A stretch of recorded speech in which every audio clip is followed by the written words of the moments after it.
সুন্নাত নাই শুধু খাওয়া শেষে মধুপান, সুন্নাত নাই শুধু দাওয়াতেরি মেহমান, আরো কিছু সুন্নাত আছে তুমি জানো কি? জানলেও জীবনে কখনো তা মানো কি? জানলেও জীবনে কখনো তা মানো কি? قل إن كنتم تحبون الله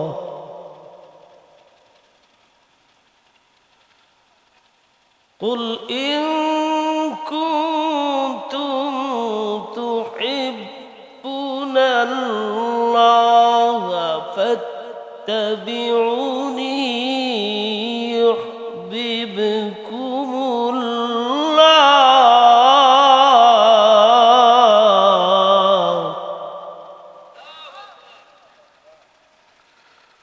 ويغفر لكم ذنوبكم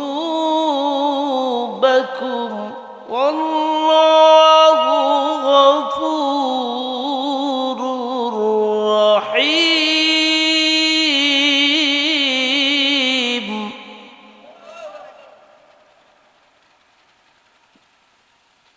ويغفر لكم ذنوبكم والله غفور رحيم.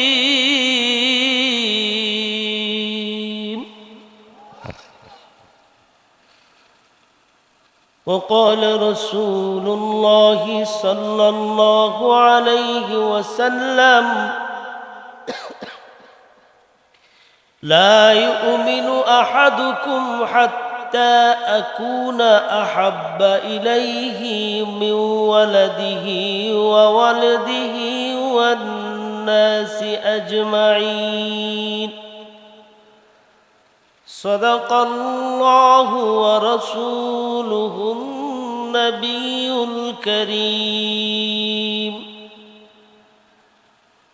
وقال الله تعالى في حبيب شانه آمرا ومخبرا إن الله وملائكته يصلون على النبي يا أيها الذين آمنوا صلوا عليه وسلموا تسليما. প্রাণ খুলে মহব্বতের সাথে করুন اللهم صل على محمد وعلى آل محمد كما صليت على إبراهيم وعلى آل إبراهيم إنك حميد مجيد. اللهم بارك على محمد وعلى آل محمد كما باركت على إبراهيم وعلى آل إبراهيم إنك حميد مجيد. بلغ العلا بكماله كشف الدجى بجماله حسنت جميع خصاله صلوا عليه وآله. بلغ العلا بكماله كشف الدجى بجماله حسنت جميع خصاله صلوا عليه وآله. উত্তর পুমদি এলাকাবাসী ও যুব সমাজের উদ্যোগে কবরবাসীদের রুহের মাগফিরাত কামনায় দ্বিতীয় বার্ষিক ওয়াজ ও দোয়া মাহফিলের মোহতারাম সভাপতি পীরে কামেল আলহাজ হযরত মাওলানা আবুল কালাম ফারুকী সাহেব দামাত বরকাতুহুম আল্লাহ পাক উনাকে কবুল করুন, আমরা সবাই বলি আমিন। আমার পূর্বে আরো কথা রেখেছেন বিশেষ আকর্ষণ হাফেজ হযরত মাওলানা কারি আব্দুল বাসির সাহেব দামাত বরকাতুহুম, আমন্ত্রিত উলামায়ে কেরাম, অত্র এলাকার মুরব্বিয়ানে কেরাম, সর্বস্তরের দিনদার ইমানদার মুসলমান ভাইয়েরা, সমবয়স্ক যুবক ভাইয়েরা, কচি কাঁচা শিশুরা, পর্দার অন্তরালে বসে শুনছেন আমার সম্মানিত মা ও বোনেরা, আসসালামু আলাইকুম ওয়া রাহমাতুল্লাহ। আপনারা সবাই ভালো আছেন? আমাকে জিজ্ঞেস করেন নাই, একজন জিজ্ঞেস করেন। আলহামদুলিল্লাহ। তো সম্মানিত ভাইয়েরা, শুকরিয়া জ্ঞাপন করছি ওই মহান রব্বুল আলামিনের, যিনি আমাদেরকে এই জান্নাতের বাগানে আসার বসার সুযোগ করে দিয়েছেন। এজন্য শরীরের সমস্ত শক্তি একত্রিত করে মনের মণিকোঠা থেকে জবানটা কার দেওয়া বলেন? আরো জোরে বলেন। আল্লাহর দেওয়া জবান নিয়ে আল্লাহর প্রশংসা করব, আল্লাহর শুকরিয়া আদায় করব। আস্তে করব, এই আস্তে দেখব আমরা কালিমাতুশ শুকর আদায় করি আলহামদুলিল্লাহ। দরুদ প্রেরণ করছি মানবতার মহান শিক্ষক সাইয়্যিদুল মুরসালিন খাতামুন নবিয়্যিন মুহাম্মাদুর রাসূলুল্লাহ সাল্লাল্লাহু আলাইহি ওয়াসাল্লামের কদম মোবারকে। মাগফিরাত কামনা করছি যারা তার বুকের তাজা রক্ত ঢেলে দিয়ে এই দেশকে দ্বিতীয়বার ফেসিবাদ মুক্ত করে খোলা মনে নির্বিঘ্নে দিনের কথা বলার সুযোগ করে দিয়েছেন এবং শাহাদাতের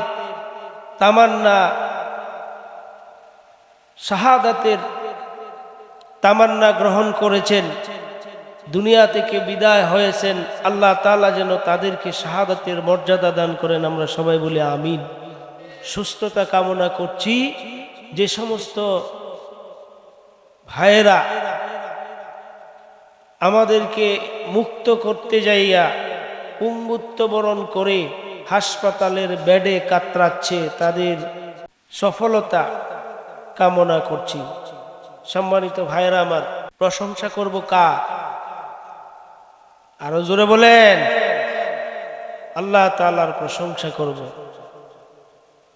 আমরা একদিন দুনিয়াতে ছিলাম না, আসছি আবার চলে যাব। আমাদের পূর্বপুরুষ পরিদাদার নাম কেউ বলতে পারবো?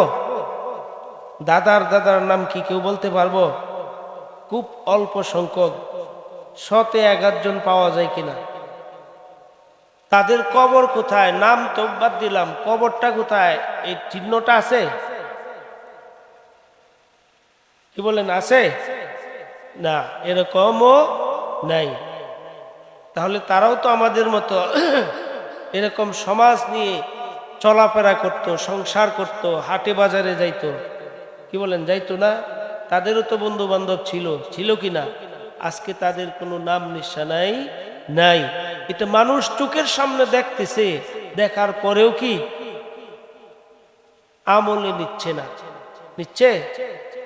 আমার অবস্থাও তো তাই হবে। আমার ভাইয়েরা, আল্লাহ রাব্বুল আলামিন আমাদেরকে সৃষ্টির সেরা জীব বানিয়েছেন, মানুষ বানিয়েছেন।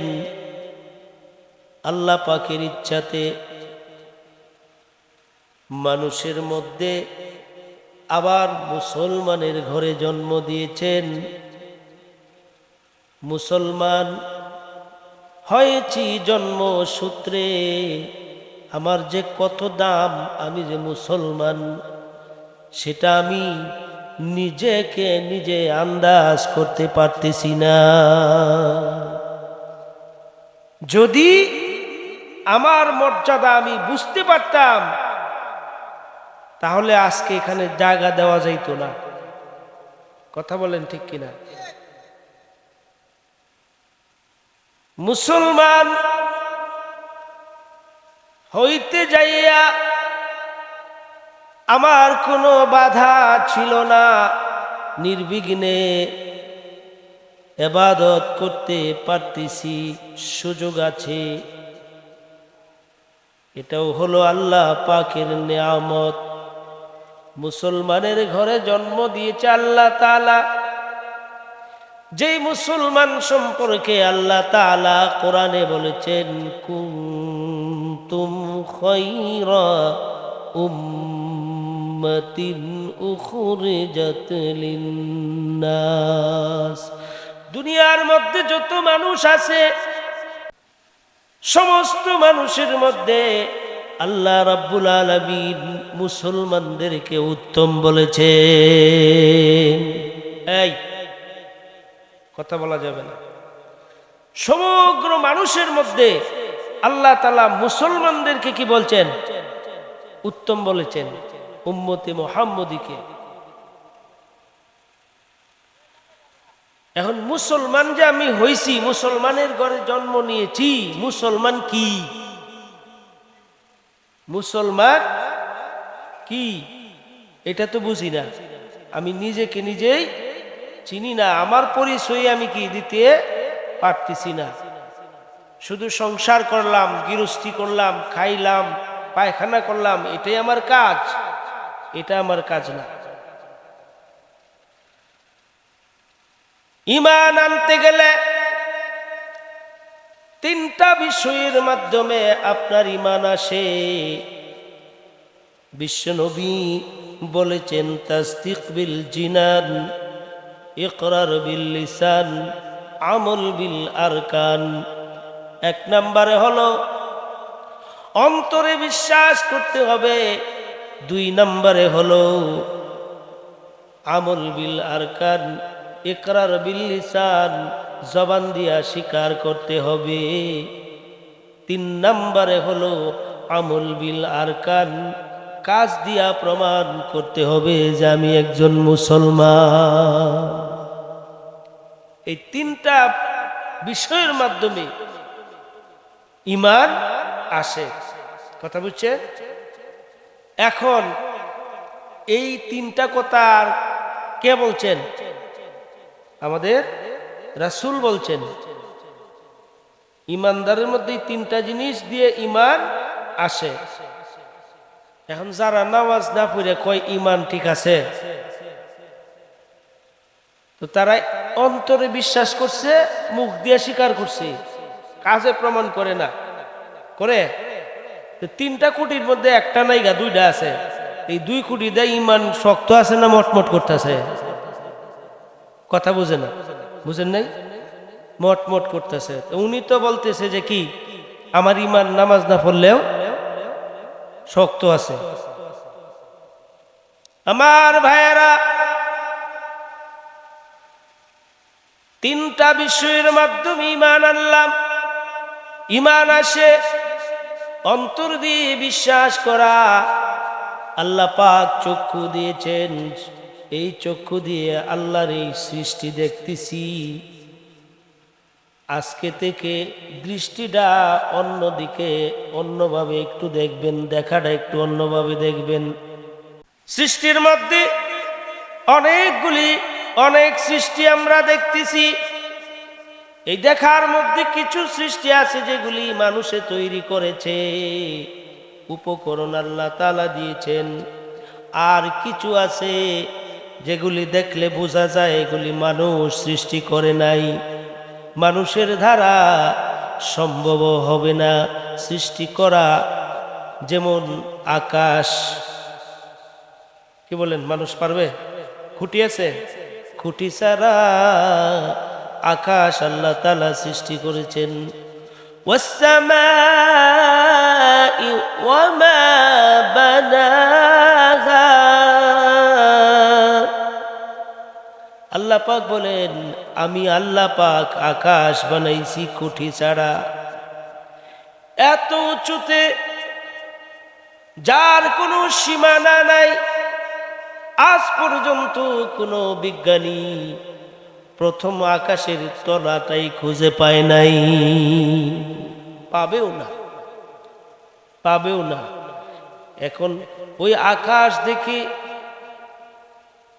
চিন্তা করেন, মানুষ তো এই আকাশ তৈরি করতে পারবে না, তাহলে কে তৈরি করছে? যে কেউ তো এই আকাশটাকে তৈরি করছে। আপনাকে আল্লাহ তাআলা জ্ঞান দিয়েছেন, বিবেক দিয়েছেন। বিবেককে প্রশ্ন করলে বিবেকেই বলে দিবে আকাশের সৃষ্টিকর্তা অবশ্যই একজন আছে। তিনি কে? আল্লাহ সুবহানাহু ওয়া তাআলা। এই রকম অন্তরের মধ্যে কি করা, সব কিছু বাদ দিয়ে আল্লাহকে কি করা, অন্তরের মধ্যে ঢুকানো। কেমনে ঢুকাবেন? যুগে যুগে নবী এসেছেন, আল্লাহ তাআলা নবী পাঠাইছেন, রাসূল পাঠাইছেন। সমস্ত নবীরাই একটা কালেমার দাওয়াত দিয়েছে, সেই দাওয়াতটা হলো লা ইলাহা ইল্লাল্লাহ। এই একটা বাক্য, লা মানে নাই, এই আকাশ সৃষ্টি করার মতো কেউ নাই, ইল্লাল্লাহ একমাত্র কে? আল্লাহ ছাড়া। নদীতে মাছ মারি, মাছ ধরতে যাই, সাগরে যাই, সাগরের সৌন্দর্য দেখার জন্যে আল্লাহ পাক কোরআনে বলেছেন সিরু ফিল আরদ, তোমরা ভ্রমণ করো পৃথিবীর মধ্যে এবং ভ্রমণ করে দেখো আমার সৃষ্টি। আমি মিথ্যাবাদীদেরকে ধ্বংস করে দিয়েছি। এই ধ্বংসস্তূপ দেখো, আমার সৌন্দর্য দেখো। শুধু দেখি আর চিন্তা করি না। একটা পুকুর খনন করলে 40 হাত লম্বা, 40 হাত প্রস্থ দিয়া 40 হাত যদি গর্ত করে 2 লক্ষ টাকা লাগবে বর্তমানে, কথা বলেন। মানুষ এরকম ছোট্ট পুকুর তৈরি করলে যদি এত টাকা লাগে, এত বড় নদী পাহাড় থেকে শুরু হয়েছে, সাগরে যায় নদী শেষ হইছে, এই ছোট্ট পুকুরে যেরকম এত এত টাকা লেগেছে, নদী যদি মানুষে খনন করত তাহলে কি পারত কিনা বলেন? টাকা কি পরিমাণ লাগতো, ঠিক কিনা? তাহলে বোঝা গেল এটা মানুষের খনন করে নাই, অবশ্যই কেউ না কেউ খনন করেছে, এটা তৈরি করেছে, বিবেক দিয়েছে আল্লাহ। বিবেককে প্রশ্ন করেন, বিবেকেই বলে দিবে এটার সৃষ্টিকর্তা হলো আল্লাহ সুবহানাহু ওয়া তাআলা। এইরকম ভাবে অন্তরের মধ্যে আল্লাহকে বসানো। আমার অন্তরের মধ্যে আর কিছুই নাই, ইল্লাল্লাহ, একমাত্র আল্লাহ ছাড়া। স্বীকার করে নিলাম, অন্তরের ভিতরে ঢুকাইলাম, মুখ দিয়ে বললাম, কালমা পড়লাম। এইবার আমি আল্লাহর কাছে সারেন্ডার করলাম। সারেন্ডার বুঝেন তো? আমি আল্লাহ তাআলার কাছে সারেন্ডার করলাম। এবার আল্লাহ পাক যা বলবেন আমি তা করতে বাধ্য। এজন্য আল্লাহ রাব্বুল আলামিনের নবী বলেছেন, আদ-দুনিয়াউ সিজনুল মুমিন ওয়া জান্নাতুল কাফির। দুনিয়াটা মুমিনের জন্য জেলখানা, আর কাফিরের জন্য হলো বেহেশতখানা। তার মানে এই না এই দুনিয়ার মধ্যে যারা ঈমানদার মুসলমান তারা শুধু কষ্ট করবে আর কাফির মুশরিকেরা সুখ করবে, এরকম না। আল্লামা আনোয়ার শাহ কাশ্মীরি রহমাতুল্লাহি আলাইহি এই হাদিসের সুন্দর ব্যাখ্যা দিয়েছেন। তিনটা শর্ত তিনি উল্লেখ করেছেন। এক নাম্বার শর্ত হলো জেলখানার মধ্যে কেউ ইচ্ছা করে যায় না। যায়, সন্তান আছে, ছেলে আছে, মনে করেন 4-5টা, যুবক, চাকরি করে, ভালো টাকা পয়সা আছে, কিন্তু বাপেরে ভাত দেয় না, মারে ভাত দেয় না, বুড়া হয়ে গেছে, হাঁটা চারা করতে পারে না, উপবাস থাকে, তারপরেও কি এলাকার লোকজন জমা কইরা বলে যে আমার জেলখানায় দিয়ে দেও পুলিশের কাছে, আমি লাল দোলানো বৈশা বৈশা খামু, এরকম বলে, ভিক্ষা কইরা খামু, প্রয়োজনে উপবাস থাকবো, তারপরেও কি জেলে যেতে চায় না। কথা বুঝছেন? এই দুনিয়ার মধ্যে জেলখানাতে কেউ ইচ্ছা করে যায় না, আর আমরাও এই দুনিয়ার মধ্যে নিজের ইচ্ছাতে আসি নাই। জেলখানার মধ্যে ধইরা নিয়ে, পুলিশে ধইরা নিয়ে ঢোকায়, আর এই দুনিয়াতে আমাদের ইচ্ছায় আসছি না, একমাত্র আল্লাহ রাব্বুল আলামিন আমাদেরকে দুনিয়াতে পাঠাইছে। 2 নাম্বার, জেলখানাতে যাওয়ার পরে মানুষ যেরকম নিজের মন গড়া চলতে পারে না, পারে কি বলেন? জেলের ভিতরে জেলের আইন মেনে, জেলের কোড মেনে চলতে হয়। যদি কোড না মানে, জেলের আইন না মানে, তাহলে আলাদা শাস্তির ব্যবস্থা করে। জোরে বলেন ঠিক কিনা?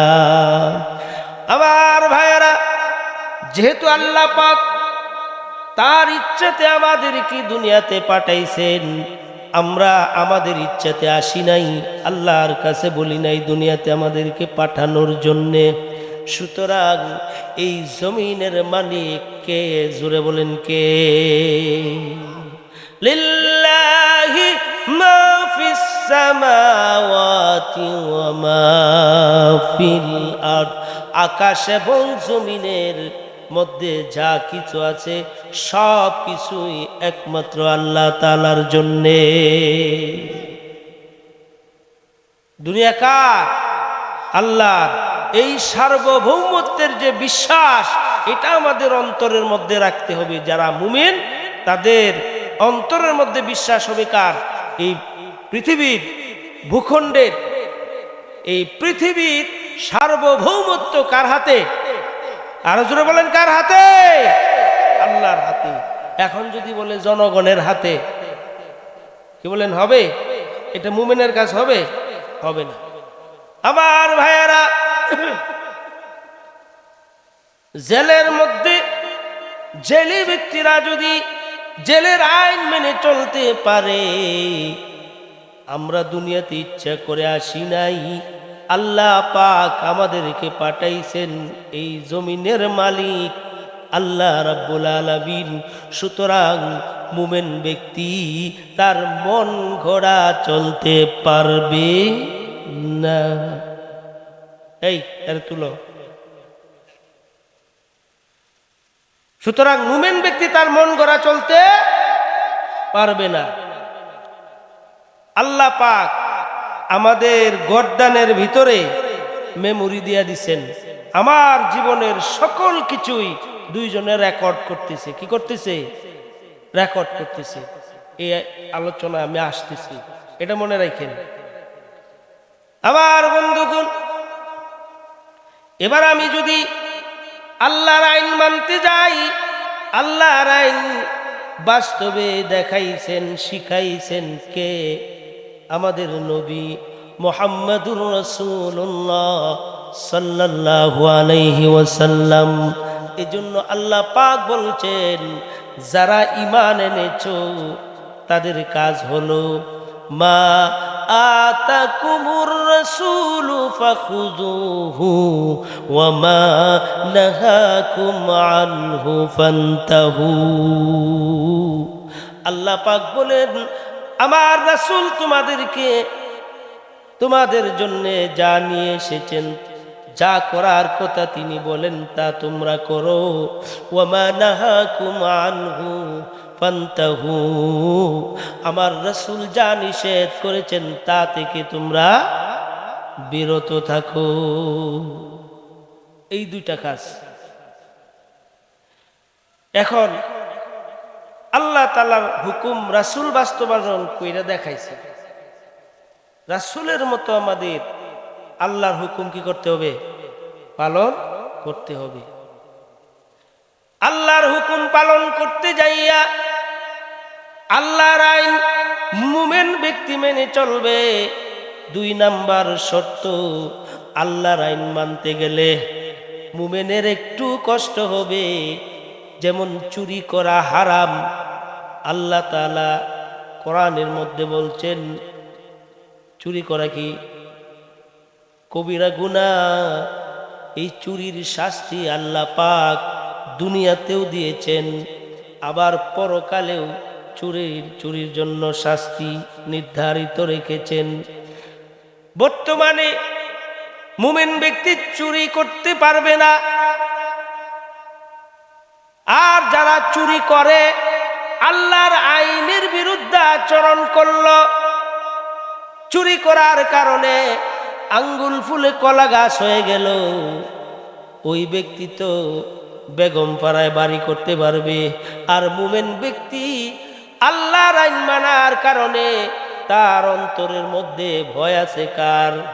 এই কথা বলেন, জোরে বলেন, ভয় কার আছে? আল্লাহর ভয় যাদের অন্তরের মধ্যে আছে, আমার আল্লাহ বলেন আমি তাদের জন্য 2টা জান্নাত রেখেছি। সুবহানাল্লাহ। ওয়ালিমান খাফা মাকামা রাব্বিহি জান্নাতান, ওয়ালিমান খাফা মাকামা রাব্বিহি জান্নাতান। আল্লাহর সামনে দাঁড়ায়া হিসাব দেওয়ার যারা ভয় করে আল্লাহর আইন মেনে চলতে হবে, এটাই সিদ্ধান্ত। এই জমিন আল্লাহর, আকাশ আল্লাহর। আমার ইচ্ছাতে আমি দুনিয়াতে আসি নাই, আল্লাহ পাকের ইচ্ছাতে এসেছি। আমি আল্লাহর আইন মানতে বাধ্য। আল্লাহ পাক আইন দিয়েছেন, সেই আইন অনুযায়ী মুমিন ব্যক্তি চলতে বাধ্য। সুতরাং মুমিন ব্যক্তি চুরি করবে না, ঘুষ খাইবে না, সুদ খাইবে না, এগুলি আল্লাহ নিষেধ করেছেন। আর এইগুলি যারা করে তারা তো দুনিয়ার মধ্যে একটু সুখেই থাকবে। আমার ভাইয়েরা, দুনিয়াতেও শাস্তি আল্লাহ তাআলা দিয়েছেন। কবরেতে যখন রাখা হবে, কবরের মধ্যে কয়টা প্রশ্ন করবে বলেন? কয়টা প্রশ্ন? সবারই বলতে হবে কয়টা প্রশ্ন? 3টা প্রশ্ন করবে। এই 3টা প্রশ্নও হলো রাজনৈতিক প্রশ্ন। 3টা প্রশ্ন কি? 3টা প্রশ্ন। এই 3টা প্রশ্নও হইল রাজনৈতিক। মার রব্বুকা, তোমার রবকে? মার রব্বুকা, তোমার রবকে? যারা আল্লাহকে রব মানছে, আল্লাহর আইন মানছে, আল্লাহর আইন যারা মানছে তারা উত্তর দিবে। কি দিবে উত্তর? রব্বি আল্লাহ। কারণ নামাজের মধ্যে দাঁড়াইলে আমরা পড়ছি আলহামদুলিল্লাহি রব্বিল আলামিন। মুমিন ব্যক্তি যারা ছিল তারা আইন মানছে কার? চিল্লায় বলুন, কার আইন মানছে? আল্লাহ তাআলার আইন মানছে। কোনো স্বৈরাচারের কাছে মাথা নত করে নাই। তাহলে কি প্রশ্নটা রাজনৈতিক কিনা? কথা বুঝাইতে পারছি? প্রশ্নটা রাজনৈতিক কিনা? 2 নাম্বার প্রশ্ন, ওয়ামা দীনুকা, তোমার দিন কি ছিল? এবারে আসেন 2 নম্বর প্রশ্নের উত্তর হলো ইন্নাদ-দীনা ইনদাল্লাহিল ইসলাম, একমাত্র দিন হলো ইসলাম। একমাত্র দিন কি? ইসলাম হলো একটা জীবন ব্যবস্থার নাম, পূর্ণাঙ্গ জীবন ব্যবস্থা, পূর্ণাঙ্গ জীবনের ব্যবস্থা। কথা বুঝতেছেন? আমার কথা বুঝতেছেন? এখন ব্যবস্থা বলতে আমরা কি বুঝি? রোগ হইলে কই যাই? কথা বলেন, রোগ হইলে কোথায় যাই? ডাক্তারের কাছে। ডাক্তারের রোগ নির্ণয় করে আমাদেরকে কি দেয়? ডাক্তারে ওষুধ দেয়, কি দেয়? প্রেসক্রিপশন দেয়। আমরা বাংলা ভাষার জন্য কি করছি? শহীদ হয়েছি। কিন্তু কথা দিবসটা আমাদের হলো কি? ইংরেজিতে 21শে ফেব্রুয়ারি। এই হইলাম আমরা বাংলাদেশি। কি বলেন? প্রেসক্রিপশন, প্রেসক্রিপশন মানে কি? রোগের ব্যবস্থাপত্র। এই যে বলতে পারছি, রোগের ব্যবস্থাপত্র। ডাক্তারে লেখা দিছে 3 জাতের ট্যাবলেট দিছে, 1 জাতের ক্যাপসুল দিছে, আরেক জাতের মলম দিছে। খাওয়ার আগের ওষুধ, খাওয়ার পরে কিছু, আর হুসট খাইছে। এই হুসট খাওয়ার কারণে আঙ্গুলটা ফুইলা গেছে, নখটা উবড়ে গেছে। এই জন্য দিছে যে ডেলি 3 বার যে জায়গায় হুসট খাইছেন, এই মলমটারে ওই জায়গার মধ্যে মালিশ করবেন। গ্যাস্ট্রিকের ওষুধ দিছে, খাওয়ার আগে খাইবেন। ব্যথার ওষুধ দিছে, খাওয়ার পরে খাইবেন। ডাক্তারের প্রেসক্রিপশন অর্থাৎ ব্যবস্থাপত্র অনুযায়ী যদি রোগী ঔষধ খায়, তার রোগ ভালো হবে। ইসলাম হলো জীবন ব্যবস্থা, পরিপূর্ণ জীবন ব্যবস্থার নাম। আপনার জীবনটারে কেমনে চালাইবেন? আল্লাহর আইনে, ইসলামের মধ্যে আল্লাহ তাআলা ভইরা দিছেন আপনার জন্ম থেকে মৃত্যু পর্যন্ত আপনার জীবনটা কিভাবে পরিচালিত করবেন। এইভাবে যদি পরিচালিত করতে পারেন, তাহলে কবরের মধ্যে 2 নাম্বার প্রশ্নের উত্তর আপনি দিতে পারবেন। এজন্য আল্লাহ পাক বলেন, আমি কোরআনে কারীমের আয়াতে কারিমা তেলাওয়াত করেছিলাম, কুল ইন কুনতুম তুহিব্বুনাল্লাহ ফাত্তাবিউনি ইউহিব্বুকুমুল্লাহ। আল্লাহ পাক বলেন, ও নবী আপনি বলে দিন, তোমরা যদি আল্লাহকে ভালোবাসতে চাও তাহলে ফাত্তাবিউনি, আমি মুহাম্মদ সাল্লাল্লাহু আলাইহি ওয়াসাল্লামকে অনুসরণ করো। ইউহিব্বুকুমুল্লাহ, আমি মুহাম্মদুর রাসূলুল্লাহ সাল্লাল্লাহু আলাইহি ওয়াসাল্লামকে যদি অনুসরণ করো, তাহলে আল্লাহ তাআলা তোমাদেরকে ভালোবাসবেন। শুধু তাই নয়, আল্লাহ পাক তোমাদের গুনাহগুলি ক্ষমা করে দিবেন। সুবহানাল্লাহ।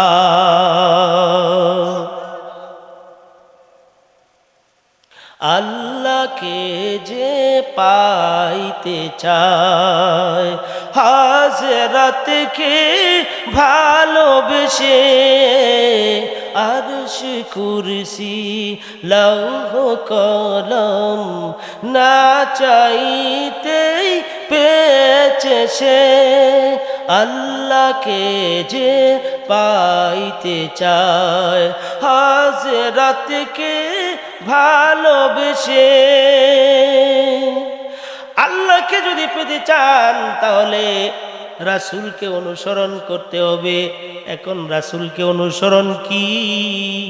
তার হাদিসের উপরে আমাদের কি করতে হবে? আমল করতে হবে। এজন্য আল্লাহ রাব্বুল আলামিন এইগুলি জানা ফরজ করে দিয়েছেন। তলাবুল ইলমি ফারিদাতুন আলা কুল্লি মুসলিম। আমি মুসলমান, আমার চলা, আমার খাওয়া, আমার জীবনের সব কিছু অন্যান্য জাতির চাইতে হবে শ্রেষ্ঠ। জোরে বলেন ঠিক কিনা? আমি কেমনে নখ কাটবো, এটাও আমার জীবন ব্যবস্থার মধ্যে লেখা আছে। ডাক্তারে বলছে রোগ ওষুধ ঠিক মতে খাইতে হবে। এখন সবটি ঠিক মতে খাইছে, একটা বাকি রয়েছে। এটা বুঝছে না কি, এটা বুঝছে না মলমটা কি বুঝছে না। ডাক্তারে লিখছে যে জায়গায় হুঁশট খাইছে, ফুসকুনি পারো কাঁঠাল গাছের শিখরের মধ্যে উঁচটা খাইছে। বেটা ডেলি 3 বার গিয়ে শিখরের মধ্যে কি করছে, মলম মালিশ করছে। এখন অন্যান্য রোগ গেছে, কিন্তু আঙ্গুল হুইলাইয়ের মোটা হয়েছে। ডাক্তারের কাছে গিয়ে কইতেছে, স্যার আমি তো ওষুধ আপনি যাবা কইছেন এভাবে খাইছি। ও কেমনে খাইছেন? কয় আপনি যে জায়গায় কইছেন এই জায়গায় তো মালিশ করছি। তো ডাক্তার একটু চুপে চাপে থেকে কয়, কোন জায়গাত মালিশ করছেন? ওই আমার পুকুর পাড়ের কাঁঠাল গাছের শিখরের মধ্যে আমি কি করছি, ওষুধ খাইছি, হেই না মালিশ করছি। এখন কি আসলে কি ঠিকই করছে? বুঝার ভুল। এই জন্য মুসলমান ইমানদার দাবি দাও, মন গড়া চলতেছো, তুমি মন গড়া চলতে পারবা না। মন গড়া চললে তুমি কবরে গিয়া 2 নম্বর প্রশ্নের উত্তর দিতে পারবা না। ফাত্তাবিউনি 3 নম্বর হলো আল্লাহ পাক বলছেন, যদি আমাকে ভালোবাসতে চাও আমার নবীর অনুসরণ করো। নবীর অনুসরণ হলো নবীর সুন্নতের উপরে আমল করা। মান আহাব্বা সুন্নতি ফাকাদ আহাব্বানি কানা মাইয়া ফিল জান্নাহ। যে ব্যক্তি আমার সুন্নতকে ভালোবাসবে সে আমাকেই ভালোবাসলো, আর আমাকে যে ভালোবাসবে আমার সঙ্গে জান্নাতে যাবে। সুবহানাল্লাহ। এখন ইমানদার এমনই হয়েছি, আমরা সহজ সুন্নতগুলি মানি আর কঠিন সুন্নতের দ্বার দিয়াও যাই না। সময় আমার শেষ। বিশ্ব নবী বাতিলের বিরুদ্ধে নবীজি যখন কালমার দাওয়াত দিছে, আবু জেহেলের চেয়ারের মধ্যে যায় ইল্লাল্লাহর ধাক্কা লাগছে। নবীজি পড়ছে ও নবীজির কলবাও তো লাগছে, কিন্তু আসল ধাক্কা কই লাগছে? আবু জেহেলের চেয়ারও। মুসা আলাইহিস সালাম কালমা পড়ছে, ফেরাউনের চেয়ারে লাগছে ধাক্কা। ইব্রাহিম আলাইহিস সালাম কালমার দাওয়াত দিছে, এই কালমার ইল্লাল্লাহর ধাক্কা লাগছে নমরুদের চেয়ারের মধ্যে। জোরে বললাম ঠিক কিনা? আমার বন্ধুগণ, এই জন্যে রাসূলুল্লাহ সাল্লাল্লাহু আলাইহি ওয়াসাল্লামের সুন্নতের উপরে আমল করতে গেলে আপনার উপরে বিপদ আসবে, জেলে নিবে। জেল কাটাও সুন্নত। আল্লাহর নবীকে 3 বছর জেল কাটতে হয়েছে, এটা আমরা শুনছি কিনা? সিয়াবে আবু তালিবের মধ্যে 3 বছর জেল কাটতে হয়েছে।